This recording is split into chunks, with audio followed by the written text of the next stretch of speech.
سيدي رئيس المجلس، نجم التحكيم الأفاضل، زملائي من كلا الفريقين حكومة ومعارضة، ويا أيها السادات الحضور الكرام، أرحبكم بالسلام فسلام الله عليكم ورحمته وبركاته.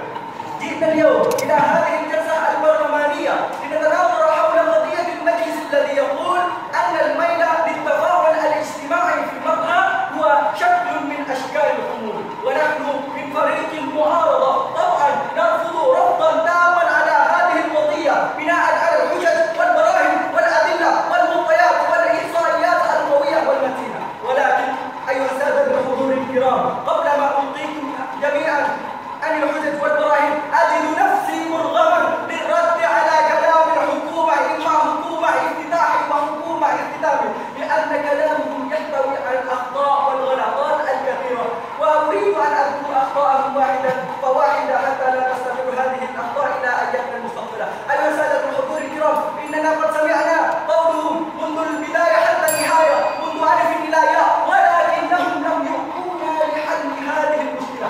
الحل لهذه المشكلة فكأن حجتهم طعام لا يسمن ولا يغني من جوع. أيها السادة الحضور الكرام، مباشرة نقلب الكلام من المتكلم الأول من فريق الحكومة الافتتاحي. تفضلوا بالجلوس أولا.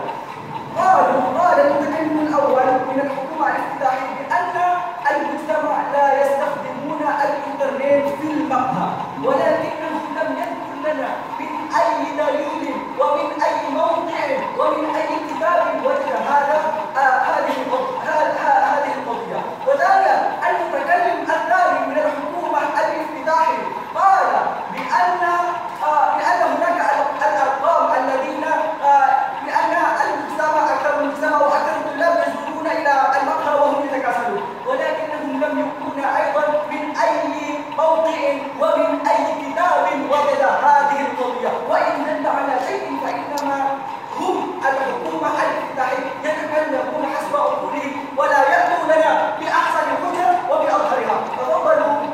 تفضل بالمداخلة المتكلم الثاني. لقد تحدثت أنني لم أبين أين المقام، لقد بينت أن في أجل أن في بلغ الرسالة أجل في الكتاب وأجل في الوعي. لا بلغ الرسالة. أيها السادة الحضور الكرام، هل هناك ضمانة بأن القضية أو الحجة الذي أثبتمونه هو حجة قوية؟ من أي مصدر هذا؟ من أي مصدر؟ هل هناك الواقع الذي يقول بأن هناك كذلك؟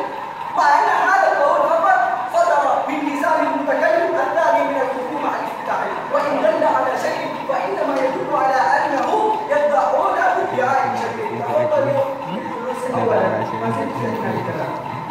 أيها السادة الحضور الكرام، أما الحكومة الافتتاحية قال بأن المتكلم الأول في محورهم الوقتي بأن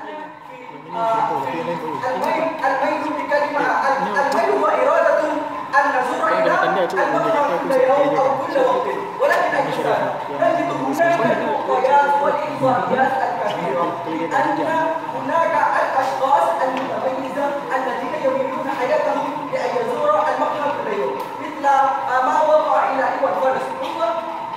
وهو منشد ومغني الكبير في بلدتنا، ومن لا يعترف إلى إيوان فارس؟ كلنا نعترف إلى إيوان فارس، وهو رجل ينشأ فكرته من المقهى، وإن دل على شيء فإنما يدل على أن المقهى هو ليس شكل الميل إلى التفاعل الاجتماعي في المقهى ليس شكل من أشكال الخطوة. تفضلوا بالجلوس بدون نصيبكم من الدنيا وما فيها.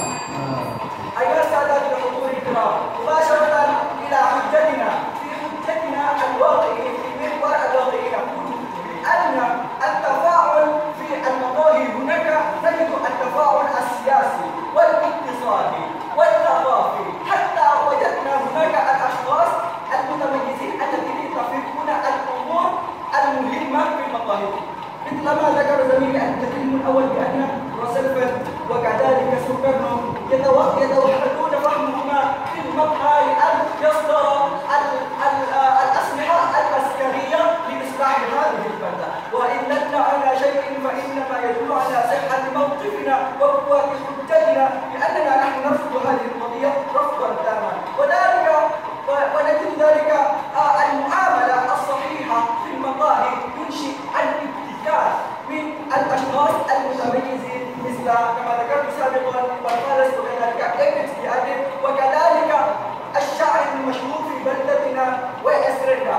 أسرنا وهم يعيشون حياتهم في المقاهي